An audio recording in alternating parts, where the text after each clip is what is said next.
ഇവിടുത്തെ കാഴ്ചകൾ പോലെ തന്നെ വളരെ അട്രാക്റ്റീവ് ആയിട്ടുള്ള ഒരു പേരുമാണ് ഈ സ്ഥലത്തിനുള്ളത്. ഗോകർണ എന്ന് വെച്ചാൽ പശുവിന്റെ ചെവി. ഇങ്ങനൊരു പേരുണ്ടായതിന് പിന്നിലെ കാരണം അന്വേഷിച്ചു ചെന്നപ്പോൾ എത്തിനിന്നത് ഒരു ഹിന്ദു പുരാണ കഥയിലായിരുന്നു. ഇവിടുത്തെ വിശ്വാസം അനുസരിച്ച് ലങ്കാധിപതിയായ രാവണൻ ശിവനിൽ നിന്ന് അതീവ ശക്തിയുള്ള ആത്മലിംഗം സ്വന്തമാക്കിയ കഥയാണ് ഗോകർണ എന്ന പേരിന് കാരണമായത്. എവിടെയാണോ വെക്കുന്നത് അവിടെ അത് ഉറച്ചുപോകും എന്നതായിരുന്നു ആത്മലിംഗത്തിന്റെ പ്രത്യേകത. ശിവന്റെ ഏറ്റവും ശക്തമായ രൂപമാണ് ആത്മലിംഗം എന്നും വിശ്വസിക്കപ്പെടുന്നു. ഇത് ലങ്കയിലെത്തിച്ചാൽ രാവണനെ തോൽപ്പിക്കാൻ കഴിയില്ല എന്ന ഭയം ദേവന്മാർക്കുണ്ടായിരുന്നതിനാൽ അവർ ഗണപതിയുടെ സഹായം തേടുകയും അങ്ങനെ ഗണപതി ഒരു ബാലന്റെ രൂപത്തിലെത്തി രാവണനെ ചതിച്ച് ആ ആത്മലിംഗം നിലത്തുവെച്ചു.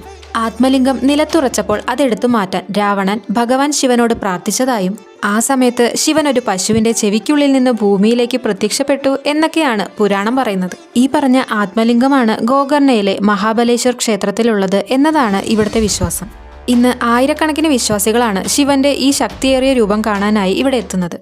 മഹാബലേശ്വർ ക്ഷേത്രത്തോട് ചേർന്നുള്ള ഈ ഏരിയ തന്നെയാണ് ഗോകർണയിലെ തിരക്കേറിയ ഭാഗം. പിന്നെ ഇവിടുത്തുകാരുടെ ഒരു പ്രധാന ജീവിതമാർഗം കൂടെയാണ് ഈ ക്ഷേത്രത്തിലേക്ക് വരുന്ന വിശ്വാസികൾ.